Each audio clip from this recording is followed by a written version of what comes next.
Phone silent থাকে please. জি, আসসালামু আলাইকুম। সবাই আশা করি ভালো আছেন।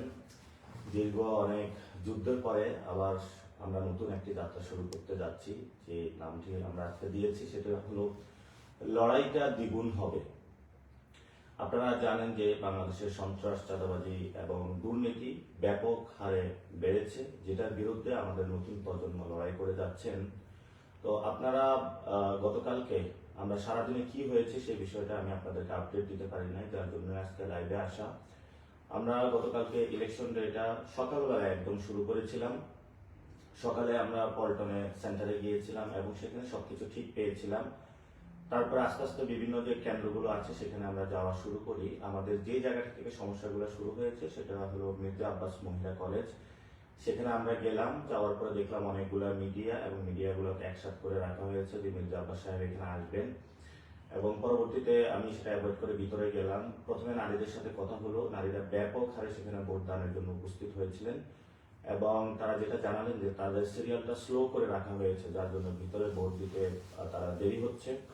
পরবর্তীতে আমরা সেখানে আমাদের যারা এজেন্ট জিজ্ঞেস করলাম আপনার কি অবস্থা, কেমন আছেন, কোনো সমস্যা আছে কিনা। উনি জানালেন যে ওনাকে 1 ঘন্টা লেট করে ঢুকতে দেওয়া হয়েছিল এবং সেই 1 ঘন্টাটা ছিল যে মির্জা আব্বাসের গুন্ডা বাহিনী তাকে 1 ঘন্টা লেট করে ঢুকতে দিয়েছিল। এটা কোনো প্রশাসনিক ব্যক্তি বা যারা ছিল তারা কিন্তু বাধাগ্রস্ত সৃষ্টি করেনি। এর পরবর্তীতে আপনারা একটা ইত্তেফাকের যে নিউজ লাইভে আপনারা দেখেছিলেন যে আমাকে অবরুদ্ধ করে রাখা হয়েছিল। প্রথমে আমি রেলওয়ে কলোনি যে স্কুলটা আছে স্কুলে ঢুকলাম। ঢোকার পরে যে আমার সাথে 2 জন তারা অ্যালাউ করেছিল প্রশাসনের জায়গা থেকে যে আপনি 2 জনকে নিয়ে ঢুকতে পারবেন কেন্দ্র পরিদর্শনে। আমি যখন ভিতরে গেলাম প্রথমেই এক ব্যক্তিকে দেখলাম, তার হাতে হলো সিল দেওয়া, অর্থাৎ সাইনটা লাগানো। তাকে জিজ্ঞেস করলাম আপনি ভোট দিয়েছেন কিনা। উনি বললেন হ্যাঁ ভোট দিয়েছি। তো আমি বললাম আপনার এখানে কাজ কি। উনি বললেন যে আমি এখানে পরিদর্শন করতেছি। তো আমি একটু পরে গিয়ে আরো কয়েকজনকে পেলাম যারা ভোট দিয়ে দিয়েছে কিন্তু হলো কেন্দ্র পাহারা দিচ্ছে, ভিতরে ধানের পক্ষে কাজ করতেছে। তো তাদেরকে বললাম, প্রিজাইডিং অফিসারকে আমি ডাকলাম। প্রিজাইডিং অফিসার আসার পরে তাকে বললাম তাদেরকে বের করে দিন। প্রিজাইডিং অফিসার চুপ করে থাকলো। এর মধ্যে ধানের শীষে যে একজন এজেন্ট আছে সেও আমার কাছে চলে আসলো। আসার পরে বলল যে আপনি এখানে ঢুকছেন কেন। আমি বললাম আমি যেহেতু প্রার্থী আমার তো পরিদর্শনের সুযোগ আছে। এবং উনি দেখলাম প্রিজাইডিং অফিসারের সাথে সব জায়গা হলো বিভিন্ন জায়গায় ঘোরাফেরা করতেছে। তো আমি প্রিজাইডিং অফিসারকে বললাম এজেন্ট তো ভিতরে থাকবে, আপনি তাকে বাইরে নিয়ে কেন ঘোরাফেরা করেন। উনি কোনো উত্তর দিতে পারলো না। তো পরবর্তীতে সেখানে আমরা পরিদর্শন করে শেষ করে যখন বের হলাম, বের হওয়ার পর আমাদের স্লেজিং বিভিন্ন কটু কথা শুরু করলো এবং একটা লোক বাহির থেকে প্রথমে বলতেছিল এতদিন সহ্য করেছি পাটোয়ারি, আর সহ্য করবো না, আজকে তোমাকে খেয়ে ফেলবো, যেটা আপনারা মিডিয়ার মাধ্যমে দেখেছেন। তো আমরা একটু সামনে আসার পরেই আমার পিছন একদম নিচ থেকে হলো লাঠি দেওয়া শুরু করলো। সেটা আমাদের সাথে যারা ছিল তারা প্রটেক্ট করলো এবং যে ব্যক্তিটা আমাকে হুমকি দিয়েছিল একটু পরে আমার মাথার মধ্যে জোরে একটা ঘুষি মারলো এবং একটা ইট নিক্ষেপ করলো, যেটা হলো আমার পাশে যেজন ছিলেন ওনার মাথায় হলো এসে পড়লো। এবং পরবর্তীতে আর্মি আসে, আর্মি এসে আমাদেরকে উদ্ধার করে নিয়ে আসে এবং আমরা দেখেছিলাম যে পুরো শাহজাহানপুর বিভিন্ন জায়গা থেকে ছাত্রদল, যুবদলের যারা সন্ত্রাসী ছিল সবাইকে একসাথে করে নিয়ে আসা হয়েছিল। সেখান থেকে আমরা এসে আরো অনেকগুলো কেন্দ্র পরিদর্শন করলাম, অনেক জায়গায় আমরা ভালো পেয়েছি। তো ঠিক আমরা সন্ধ্যার দিকে যখন আমাদের অফিসে আমরা চলে যাই, যাওয়ার পরে ভোট কাউন্টিং শুরু হতে থাকে, তখন আসলে আমাদের কাছে ইনফরমেশন আসা শুরু করে যে বিভিন্ন জায়গায় যারা আমাদের প্রিজাইডিং অফিসার আছেন, যে ভাইরা দায়িত্ব নিয়েছিলেন তাদেরকে হলো বিভিন্ন জায়গায় হলো সমস্যার সৃষ্টি করতেছে, যাতে ভোট কাউন্টিংটা যাতে হলো ধানের শীষে পক্ষে হলো বেশি দেওয়া শুরু করে। এবং আমরা খুঁজে নেওয়া শুরু করলাম আমাদের এই শাপলাগুলির যারা এজেন্ট ছিল তাদেরকে হুমকি দুমকি দিচ্ছে এবং বিভিন্ন জায়গায় হলো তাদেরকে হুমকি দুমকি দেওয়ার মাধ্যমে তাদেরকে মির্জা আব্বাসের বাহিনী যে আমরা টাকা পয়সা দিব, তারা জোর শুরু করলো যে ধানের শীষের পক্ষে এই জায়গাটা আপনাদের রায়টা বাড়িয়ে দিতে হবে। তারা আমাদের কাছে অভিযোগ করা শুরু করলো। আমরাও বিভিন্ন জায়গায় যাওয়া শুরু করলাম এবং পরবর্তীতে খোঁজ নিয়ে দেখলাম যে কেন্দ্র ভিত্তিক তারা সন্ধ্যার পরে যখন আমাদের রেজাল্টগুলো আমাদের ভালো আসা শুরু করলো, তারা একযোগে সকলগুলো কেন্দ্রে অ্যাটাক করলো। আমাদের এত বাহিনী বা এত বড় বাহিনীকে মোকাবেলার শক্তি সামর্থ্যটা ছিল না। বিভিন্ন জায়গায় তারা সন্ত্রাসীদেরকে একসাথে করলো বহিরাগত জায়গা থেকে এবং তারা প্রত্যেকটা কেন্দ্রে তারা অ্যাটাক শুরু করলো। আমাদের কাছে প্রত্যেকটা জায়গা থেকে কল আসা শুরু করলো যে আপনাদের কেন্দ্রগুলো অ্যাটাক হচ্ছে, আপনাদের এখানে এই জায়গায় এই প্রবলেম, ওই জায়গায় এই প্রবলেম। আমরা এত বেশি মেসেজ আসতেছিল, ফোন আসতেছিল, আমরা সব জায়গাটা আসলে সামাল দিতে পারি নাই। কারণ আমরা প্রত্যেকটা কেন্দ্রে 100 জন স্বেচ্ছাসেবক বাহিনী রেখেছিলাম, কিন্তু 100 জন স্বেচ্ছাসেবকের বাহিনী জায়গায় তারা হলো 500 জন 600 জন এবং প্রত্যেকে চিহ্নিত যারা সন্ত্রাসী ছিল তাদের নেতৃত্বে তারা কেন্দ্রগুলো অ্যাটাক শুরু করে। তো পরবর্তীতে আমরা যখন শুনতে পেলাম বিভিন্ন জায়গায় মির্জা আব্বাসের বাহিনীগুলো এবং মির্জা আব্বাসের ওয়াইফ স্বয়ং বিভিন্ন কেন্দ্রে গিয়ে তার পক্ষে যারা প্রিজাইডিং অফিসার আছে তাদেরকে হুমকি ধমকি দেওয়া শুরু করলো। এর মধ্যে আমরা বঙ্গভবনে যে কেন্দ্রটি ছিল প্রাথমিক বিদ্যালয় সেখানে আমরা খোঁজ নিয়ে দেখলাম যে সেখানে হলো যে জায়গাটা হলো বক্সের ভিতরে সিল না পড়ার কথা বাহিরে সিল দিয়েছে তারা সেটা ইনক্লুড করতে চাচ্ছে। সেখানে আমি ম্যাজিস্ট্রেটের সাথে কথা বললাম, ম্যাজিস্ট্রেট বললো আমি চিফ রিটার্নিং যিনি আছেন রিটার্নিং কর্মকর্তা ওনার সাথে কথা হয়েছে, উনি আমাকে নির্দেশনা দিয়েছেন যে যাতে ব্যালটের বক্সের বাহিরে যেগুলো সিল পড়েছে সেগুলো ইনক্লুড করার জন্য। পরবর্তীতে বললো যে তারা আমি প্রিজাইডিং যিনি অফিসার তাদের সাথেও সেখানে কথা বললাম, তারা বললো হ্যাঁ আমরা এরকম নির্দেশনা পেয়েছি। পরবর্তীতে আমি ডিরেক্ট ডিসি যিনি রিটার্নিং কর্মকর্তা তার অফিসে চলে যাই। অফিসে যাওয়ার পর আরো ভয়ঙ্কর সংবাদ শুনতে পেলাম ছাত্রদল যুবদলের সন্ত্রাসীরা অ্যানেক্স বিল্ডিং এ যেখানে প্রায় তারা 1000 ভোট জালিয়াতি করেছিল সেখানে গিয়ে তারা সবাইকে অবরুদ্ধ করে রাখে। পরবর্তীতে আমরা এই ডিসিকে বললাম যে আপনি তাদেরকে উদ্ধার করার ব্যবস্থা করুন এবং সেখানে যারা আছেন কেন্দ্রটা রক্ষা করুন। ডিসি যখন পুলিশ এবং আর্মিকে ফোন দিল, আর্মি বললো আমি সেখানে মুভ করতে পারবো না, ভার্সিটি প্রক্টরের অনুমোদন লাগবে। তো আমরা জিজ্ঞেস করলাম তাহলে আপনি সেখানে কেন্দ্র দিয়েছেন কেন, আপনার আন্ডারে তো কেন্দ্র। পরবর্তীতে অনেক চাপাচাপি করার পরে তারা পুলিশ এবং বিজিবি পাঠিয়ে অ্যানেক্স বিল্ডিং এর সেই ব্যালট বক্সটা তারা উদ্ধার করে এবং সেটা নিয়ে আসে এবং সেখানে প্রায় 1000 ভোট আমাদেরকে কম দেখানো হয়েছে। এর মধ্যে আমরা খোঁজ পাইলাম যে ইস্কাটন স্কুলে হলো মির্জা আব্বাসের ওয়াইফ সেখানে গিয়ে নতুন করে আবার ভোটগুলা রিডিং করা শুরু করেছেন এবং কাউন্টিং করা শুরু করেছেন। এর মধ্যে আমাদের কাছে একটি ভয়েস রেকর্ড আসলো যে সকল প্রিজাইডিং অফিসারের প্রতি নির্দেশনা দেওয়া হয়েছে ব্যালট বক্সের বাহিরে যে সিলটা পড়েছে এটা কিন্তু নির্বাচন কমিশনের নিয়ম অনুযায়ী সে ভোটটা কাউন্ট হওয়ার কথা না, সেই জায়গাটাও প্রিজাইডিং অফিসারদের জন্য নির্দেশনা দেওয়া হয়েছে এবং উনি ছিলেন মির্জা আব্বাসের ভাগিনা আদিত্য। এটাও শুধু নয়, বিভিন্ন জায়গায় আরো অনেক জায়গায় যেমন হলো আবুজর গিফারি কলেজ এবং শহীদ ফারুক যে স্কুল আছে সেখানে জাহাঙ্গীরের বাহিনী ও ইঞ্জিনিয়ার সুজনের যারা ছেলেপেলেরা সেখানেও তারা অ্যাটাক শুরু করলো। অন্যদিকে শান্তিবাগ প্রাইমারি স্কুলে মনার বাহিনী এবং আজিজ হাফিজের নেতৃত্ব হলো অ্যাটাক শুরু করলো। শান্তিবাগ উচ্চ বিদ্যালয়ের ফজলে রুবায়েত পাপ্পু এক্স কমিশনার আদি মগার ছেলে মিজানেরা সেখানে অ্যাটাক শুরু করলো এবং মিলেনিয়াম যে স্কুল রয়েছে সেখানে হলো মিলেনিয়াম ইউনিভার্সিটি যে রয়েছে সেখানে মির্জা আব্বাস ও তার ছেলে গিয়ে হলো ভোট চেকিং করা শুরু করলো। অর্থাৎ প্রথমেই যখন ভোটের ফলাফলটা আসা শুরু করলো তাদের মাথা নষ্ট হয়ে গিয়েছিল। পরবর্তীতে সবগুলো কেন্দ্রে তারা অ্যাটাক শুরু করে এবং কোথাও মির্জা আব্বাসের ওয়াইফ গিয়েছে, কোথাও মির্জা আব্বাস গিয়েছে, কোথাও তার ছেলে গিয়েছে, কোথাও তার বাগিনা গিয়েছে, কোথাও যারা কমিশনার ছিল তারা গিয়েছে, কোথাও তারা যারা মাস্তান ছিল তারা গিয়েছে। এর পরবর্তীতে আমরা খোঁজ পেলাম যে আমাদের সিদ্ধেশ্বরী দুইজনকে হলো বোনকে আটক করে রাখা হয়েছে যারা এজেন্ট ছিল। পরবর্তীতে আমি হলো সেখানে যে ম্যাজিস্ট্রেট ছিলেন তার সাথে যোগাযোগ করলাম। ম্যাজিস্ট্রেট আমাকে জানালেন যে ইস্কাটনের অবস্থা খারাপ, আমি এটা শেষ করে তারপর হলো সিদ্ধেশ্বরীতে যাব। তো আমি বললাম যে আপনারা যদি এইভাবে করেন তাহলে তো আমাদেরকেও মাঠে নামতে হবে। তো কমিশনার যিনি ওইখানে আটক করে রাখা হয়েছে যাকে, উনি বললেন আমাকে 10টা মিনিট আপনারা সময় দেন, আমি এটা শেষ করে ওইখানে গিয়ে আমি কথা বলতেছি। তো আমরা ঠিক আছে, আমরা বললাম যে আমরা 10 মিনিট অপেক্ষা করতেছি, আমাদের বোনকে আমাদের দ্রুত উদ্ধার করতে হবে। তিনি সেখানে শেষ করে তারপরে সেখানে গিয়ে আমাদের বোনদেরকে উদ্ধার করেন। অর্থাৎ আমি যখন এই কথাগুলো বলছি আমি গতকালকে ঠিক এই মোমেন্ট গুলা নিয়ে তখন হলো আমি ডিসি অফিসে বসে আছি, ডিসি কাউকে বলতেছেন নির্দেশনা দিচ্ছেন কিন্তু তারাও কোনো কিছু মানতেছে না। পুলিশ পুরা প্রশাসন হলো একদিকে হেলে গিয়েছিল। আমরা যেই কমপ্লেন গুলো করছিলাম আমাদের কোনো কমপ্লেনের উত্তর দিচ্ছিল না। তো ইতিমধ্যে পুরা আমাদের যিনি আহ্বায়ক নাহিদ ইসলাম বলেছিলেন ঢাকা 8-এ আসার জন্য, কারণ যেই জনশক্তি আমাদের ছিল বিভিন্ন কেন্দ্রে দিয়েছিলাম সেটা হলো এক জায়গা থেকে আরেক জায়গায় দৌড়াদৌড়ি করতে গিয়ে আমাদের সবার খুব বাজে অবস্থা হচ্ছিল। এর মধ্যে আমরা ফেসবুকে দেখলাম বিভিন্ন কেন্দ্রে রিগিং হওয়া শুরু করেছে। এর আগের দিন যখন পরিবার সংস্কৃতি বিকাশ কেন্দ্র হলো জাল ভোট করার জন্য একদল সন্ত্রাসী একত্রিত হয়েছিল তখন আমরা 10-15 জনকে পাঠিয়েছিলাম। আমাদের প্রত্যেকটা ব্যক্তিকে হলো রাস্তায় ফেলে পিটানো হয়েছে, ঘুষি দেওয়া হয়েছে, কিল দেওয়া হয়েছে, প্রত্যেকটা ব্যক্তি আহত করা হয়েছে। তো আমরা তারপরে ওই দিন হলো কেন্দ্রটা রক্ষা করি। তো আমাদের ঢাকা 8-এ যেই এক্সপিরিয়েন্সটা অর্জন হয়েছে সেটা হলো প্রত্যেকটা কেন্দ্র ভিত্তিক তারা হলো সন্ত্রাসীদেরকে জড়ো করেছে এবং যিনি প্রার্থী ছিলেন, প্রার্থীর যিনি ওয়াইফ ছিলেন, ভাগিনা ছিলেন, ছেলে ছিলেন, তার যে সন্ত্রাসী লালিত পালিত যে সন্ত্রাসী বাহিনী ছিলেন প্রত্যেকে বিভিন্ন জায়গায় গিয়ে হলো কেন্দ্রগুলো দখল করেছেন এবং সেগুলো তাদের ম্যানিপুলেট করে তাদের ফেভারে নিয়ে যাওয়ার চেষ্টা করেছেন। আমি যখন রিটার্নিং কর্মকর্তার অফিস থেকে বসেছিলাম, একটু পরে হলো মির্জা আব্বাসের ওয়াইফ হলো সেখানে আবার এসেছেন অনেক মানুষ নিয়ে।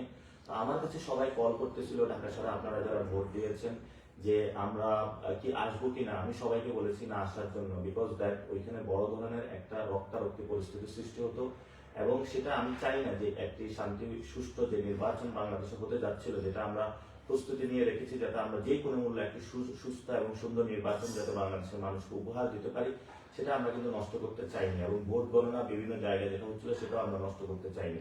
পরে নাহিদ ইসলাম যখন আমাদের এই কেন্দ্রে এসেছিলেন, নাহিদ ইসলামের কেন্দ্রে অর্থাৎ আসনে, সেখানেও আবার এই সন্ত্রাসীরা অ্যাটাক শুরু করে, সেখানে উনি চলে গিয়েছিলেন। অর্থাৎ প্রত্যেকটা জায়গায় এক জায়গায় তারা হামলা শুরু করে। ওইদিকে হলো আমিরের জামায়াতের যে কেন্দ্র আছে সেখানেও তারা এক জায়গায় হামলা শুরু করে। তো আজকের যে পরিস্থিতি আমরা দেখছি যে বিভিন্ন জায়গায় তারা সন্ত্রাসী অ্যাটাক শুরু করেছে, এটা নির্বাচনের আগের দিনও তারা করেছে, গতকালকেও করেছে, আজকেও করেছে। আমরা কিন্তু নতুন বাংলাদেশে এই ধরনের সন্ত্রাসী অ্যাক্টিভিটিস চাইনি, এবং ভবিষ্যতে যদি এই ধরনের সন্ত্রাসী কর্মকাণ্ড চালানো হয়, তাহলে হাসিনা আমলে যে পরিণত হয়েছিল, আমাদের ভবিষ্যতে সেই ধরনের প্রস্তুতি নিতে হবে। তো গতকালকে যখন আমি ভোট কেন্দ্রগুলো ঘুরছিলাম, সেখানে অনেক ভোটারদের সাথে আমার কথা হয়েছে। মেয়ে ভোটাররা আসছে, তারা ভোট দিচ্ছিল, উচ্ছ্বাস প্রকাশ করতেছিল। অনেক ক্যান্সারের রোগী তারা ভোট দিতে এসেছিল আমাকে, অনেক অসুস্থ মানুষ এসেছিল যারা ভোট দিচ্ছিল। তো আপনাদের প্রতি অসংখ্য ভালোবাসা, এবং আপনারা যেভাবে আমাকে অ্যাকসেপ্ট করে নিয়েছেন, এটা বাংলাদেশে একটা নজিরবিহীন ঘটনা। আমি সবাইকে আপনাদের আমার অন্তরের অন্তঃস্থল থেকে আপনাদেরকে ভালোবাসা এবং মোবারক জানাচ্ছি। আপনারা নতুন বাংলাদেশে যে লড়াইটা শুরু করেছেন, সেই লড়াইয়ে আমরা ঐক্যবদ্ধভাবে ঐক্যজোট হয়েছি, এবং নতুনভাবে আমরা এই লড়াইটা আরো দ্বিগুণ গতিতে শানিত করব, যাতে নতুন বাংলাদেশ আমরা গঠন করতে পারবো। আপনারা আমাদেরকে প্রশ্ন করেছেন যে আমরা যেহেতু নির্বাচনে এই পর্যায়ে চলে এসেছি, রিগিং এর মাধ্যমে আমাদেরকে হারিয়ে দেওয়া হয়েছে, যেখানে আমরা জয় লাভ করেছি, তাহলে আমাদের প্রস্তুতিটা কেমন হবে, নতুন বাংলাদেশ আমরা কিভাবে গঠন করব।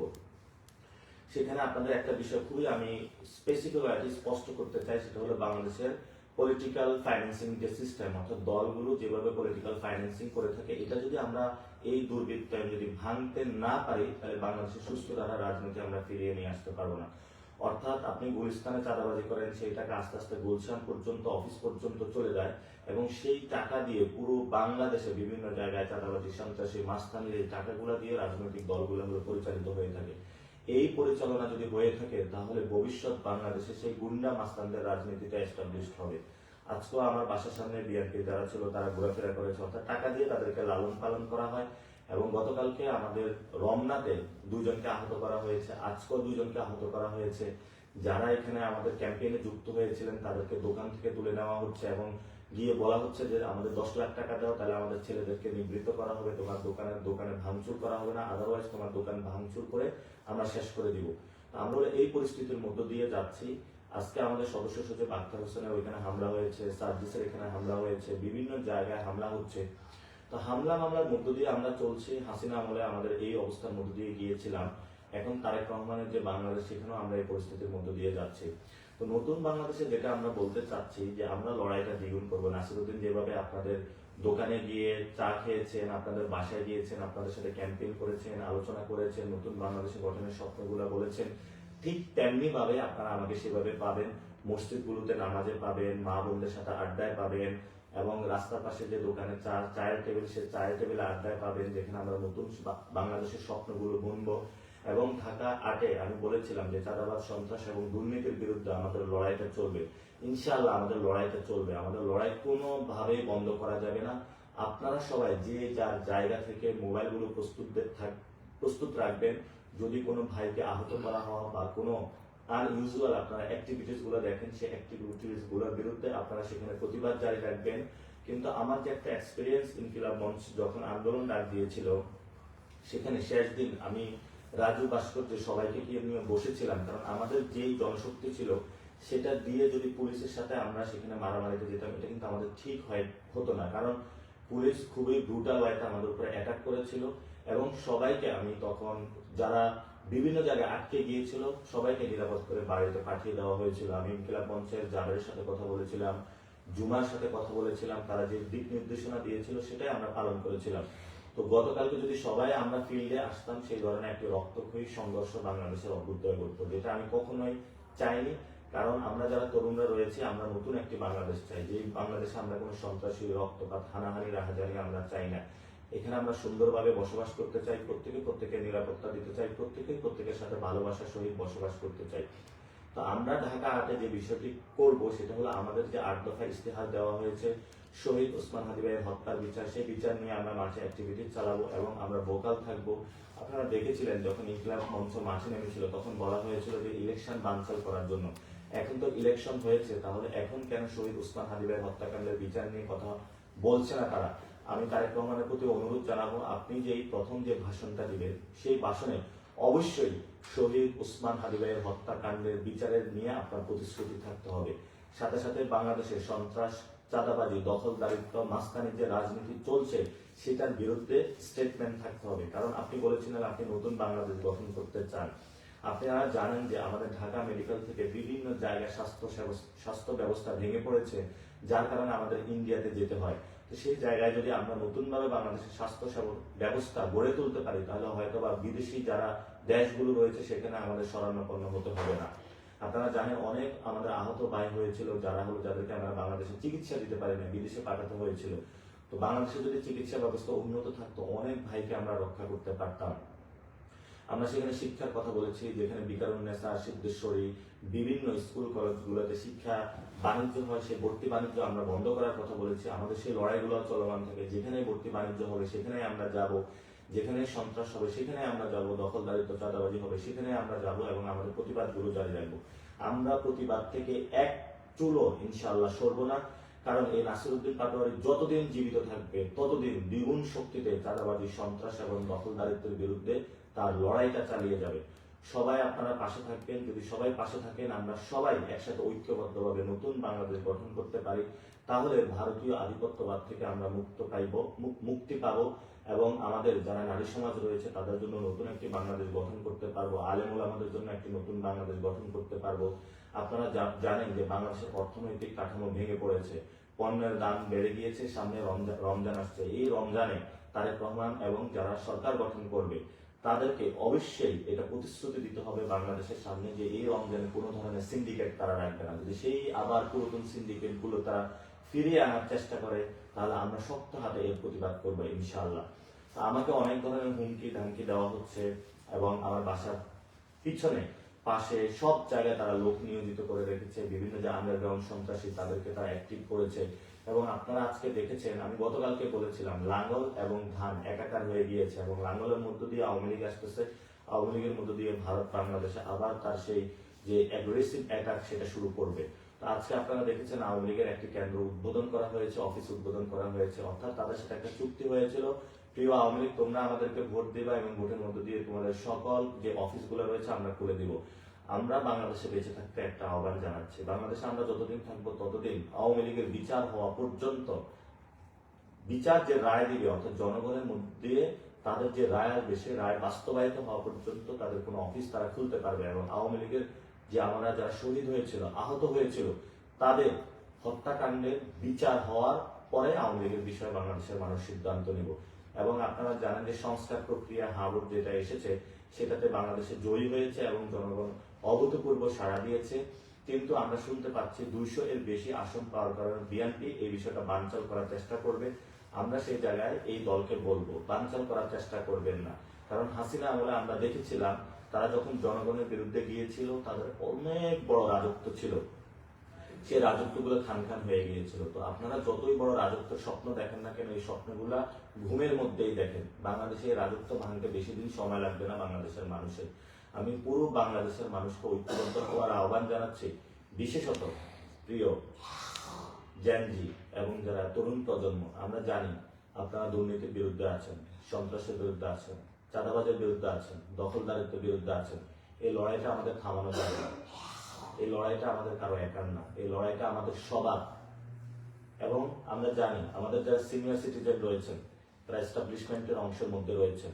এই নির্বাচনটা ছিল ওল্ড ভার্সেস নিউ, অর্থাৎ এস্টাবলিশমেন্টে যারা রয়েছেন তারা নতুনদেরকে মানতে পারে নাই। সেখানে নির্বাচন যে প্রক্রিয়া এটা একটা আই ওয়াশিং লোক দেখানো কাজ করা হয়েছে, যেখানে বড় ধরনের ইঞ্জিনিয়ারিং করা হয়েছে, সেগুলো দেশবাসীর সামনে স্পষ্ট, আপনাদের সামনে স্পষ্ট। সেই জায়গাটা থেকে আমরা বলবো নতুন বাংলাদেশে এই নির্বাচন প্রক্রিয়া ঠিক করতে হবে, যে নির্বাচন প্রক্রিয়ার মধ্য দিয়ে যারা বিজয়ী তারাই সত্যিকার অর্থে বিজয়ী হবে। পেশি শক্তির রাজনীতি থেকে বেরিয়ে আসবো, আমরা দখলদারিত্বের রাজনীতি থেকে বেরিয়ে আসবো এবং সন্ত্রাসীর যে রাজনীতি সেটা থেকে আমরা বেরিয়ে আসে নতুন একটি বাংলাদেশে ইনশাল্লাহ সবাই যোগ দিব। আপনারা সবাই ঐক্যবদ্ধ থাকবেন। বিশেষত প্রিয় মা এবং বোনেরা, আপনারা অনেক কষ্ট করেছেন, অনেকে মেহেদি উৎসব করেছেন, অনেকে রোজা রেখেছেন, অনেকে নফল নামাজ পড়েছেন। প্রিয় বাবারা, আপনারা অনেকে কান্না করেছেন জায়নামাজে, আপনারা অনেকে রোজা রেখেছেন। আমি এই ঋণ কখনো আপনাদের শোধ করতে পারবো না। আমি শুধু একটা বিষয় দিয়ে শোধ করব, আমি আপনারা যেই লড়াইয়ে আমাকে সহযোগিতা করেছেন সেই লড়াইটা ইনশাল্লাহ আমি চালিয়ে যাব। আপনারা যেভাবে মসজিদের বারান্দা আমাকে পেয়েছেন সেভাবেই পাবেন, রাজপথে যেভাবে স্লোগানে পেয়েছেন সেভাবেই পাবেন, যেভাবে ক্যাম্পেইনে অন্যায়ের বিরুদ্ধে আমাকে পেয়েছেন সেভাবেই পাবেন। যারা সন্ত্রাস, চাঁদাবাজি এবং দখলদারিত্ব করেও ইলেকশন ইঞ্জিনিয়ারিং মধ্যে মাসল পাওয়ারের মাধ্যমে সংসদে যাচ্ছে, আমরা ভবিষ্যৎ বাংলাদেশে তাদেরকেও দেখে নিব। উসমান হাদি ভাই বলে গিয়েছিলেন তাদের গুম হারাম করে দেওয়ার জন্য আমরা সত্যিকার অর্থে তাদের গুম হারাম করে দিব এবং নতুন বাংলাদেশ গঠন করব। আমরা আজকে দেখতে পাচ্ছি প্রশাসনের অনেকেই নতুন করে আগ্রহী হয়েছেন অত্যাচারের স্টিম রোলার চালানোর জন্য। প্রিয় ভাই, আমরা আপনাদেরকে বলবো, আপনাদের দেখেছেন কত নির্যাতনের মধ্য দিয়ে আমরা গিয়েছি। আর নয় নির্যাতন, জল কামান, লাঠির বাড়ি, এবার দ্বিগুণ গতিতে আমরা ফেরত দেব। প্রশাসনের বাইরেকে আমরা বলবো, এই কল্পনা ভুলেও করবেন না যে নতুন বাংলাদেশের তরুণ প্রজন্মের পিঠের মধ্যে আঘাত করে তাদের রক্তাক্ত করে আপনারা পার পেয়ে যাবেন। আমরা পুলিশ সংস্কারের কথা বলেছি, আপনাদের বিচার এখনো হয়নি। বিচার প্রক্রিয়ার মধ্য দিয়ে প্রত্যেকটা হত্যাকাণ্ডের বিচার প্রক্রিয়ার মধ্য দিয়ে যাবে। আওয়ামী লীগের উদ্দেশ্য বলবো, অনেক ষড়যন্ত্র করেছে দিল্লিতে বসে বসে। বাংলাদেশের মানুষ এই ষড়যন্ত্রের জবাব দিয়েছে। আমরা ইলেকশন করতে সফল হয়েছি, বাংলাদেশের মানুষ। সেই জায়গায় আমরা জাতীয় পার্টি এবং আওয়ামী লীগের কফিন কবরস্থ হয়ে গিয়েছে, নতুন করে আর নাড়াচাড়া দেবার কোনো কারণ নাই, গন্ধ ছড়াবে। এই জন্য আওয়ামী লীগ এবং জাতীয় পার্টিকে বলবো বিচারের মুখোমুখি হন। আর আমরা তারেক রহমানকে বলবো, কোনোভাবেই আওয়ামী লীগকে পুনর্বাসন করার চিন্তা করবেন না। এটা বাংলাদেশের মানুষ কোনোভাবেই মেনে নিবে না। অ্যাটলিস্ট আমরা যারা রয়েছি তরুণ প্রজন্ম, আমরা কখনো মেনে নিব না। আমরা এই লড়াইটা আরো দ্বিগুণ গতিতে চালিয়ে যাব, নতুন বাংলাদেশ গঠন করব। যারা এই ক্যাম্পেইনে 40 দিনের ক্যাম্পেইনে আমাদের সাথে ছিলেন, প্রথমে আমাদেরকে বলা হয়েছিল আমাদের নাকি জামানত বাজেয়াপ্ত হবে। একদম কানের পাশ দিয়ে হলো আঘাতটা গিয়েছে। সামনে এইসব দুর্নীতি, চাঁদাবাজ, যারা সন্ত্রাসী রয়েছে সেটা আর কানের পাশ দিয়ে যাবে না, একদম মুখের উপর দিয়ে যাবে। এই জন্য বলবো, যারা গডফাদার আছেন, উচিত শিক্ষা আমরা দেওয়ার চেষ্টা করেছি, কিন্তু আপনারা ইলেকশন ইঞ্জিনিয়ারিং এর আশ্রয় নিয়েছেন। সত্যিকার অর্থে যদি বুকের পাঠা থাকতো আপনাদের, তাহলে এই ধরনের ভোট চুরির মহা উৎসবে আপনারা মারতেন না। এই যে মির্জা আব্বাস সাহেব, আপনি একজন ভোট চোর, ইতিহাসে লেখা থাকবে আপনার নাম। আপনি একজন চান্দাবাজের, ইতিহাসে লেখা থাকবে। আপনার সন্তানের সামনে যখন আপনি দাঁড়ান, তখন এই জবাবগুলো আপনাকে দিতে হবে। নতুন বাংলাদেশের সামনে এগুলো জবাব দিতে হবে। শুধু আপনি না, অনেকগুলো সন্ত্রাসী যারা জয়ী হিসেবে ঘোষণা করা হয়েছে, অনেকগুলা দখলদার, চাঁদাবাজদের, আমরা তাদের বিরুদ্ধে ইনশাল্লাহ রাজপথে নামবো। লড়াইটা আরো নতুন শানিত হবে। প্রিয় তরুণ প্রজন্ম, ঐক্যবদ্ধ থাকুন, সাহস হারাবেন না। আরো দ্বিগুণ সাহস নিয়ে আমরা নামবো, যে সাহসের মাধ্যমে নতুন বাংলাদেশ গঠন করব। সে যাত্রা, সে আহ্বান জানিয়ে আজকে আমি আপনাদের সাথে কথা শেষ করছি। আমার যদি এই চলার পথে কোনো ভুল ত্রুটি এই কয়েকদিনের ক্যাম্পেইন হয়ে থাকে, আমাকে ক্ষমা করে দিবেন। অনেকের সাথে উঁচু কথা বলেছি, ইনশাআল্লাহ আমি হয়তো আপনাদের যে জায়গায় ইফোর্ট দেওয়ার কথা, সর্বোচ্চটা দেওয়ার চেষ্টা করেছি।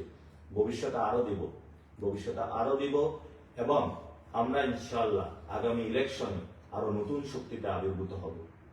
আমাদের যতটুকু শক্তি এবং সাহস ছিল, এটা আরো দ্বিগুণ করব ইনশাআল্লাহ।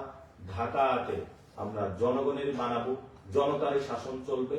যদি এখানে কোনো ভাই এবং বোনদের উপর আক্রমণ করা হয়, আমরা ইনশাআল্লাহ সবাই মাঠে এসে সমুচিত জবাব দিব তাদেরকে।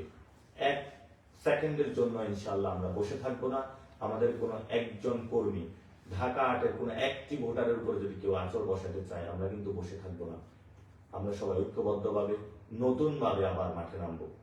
সাহস করবেন না আপনারা, এই দুঃসাহস করবেন না। অনেক যথেষ্ট আমরা সহ্য করেছি। আমরা আপনাদের সাথে একসাথে নতুন একটি বাংলাদেশ গড়তে চাই। আপনারা হতাশ হবেন না। অনেকে কান্নাকাটি করেছেন। আমি আপনাদের সামনে আগেই কমিটমেন্ট করেছিলাম, আমি কখনো দুর্নীতি, সন্ত্রাস, চাঁদাবাজির সাথে কখনো নিজেকে জড়িত করব না। এই লড়াইটা আমরা চালিয়ে যাব। এই লড়াইটা আমার, আপনার সন্তানের জন্য, আপনার মায়ের জন্য, আপনার বোনের জন্য।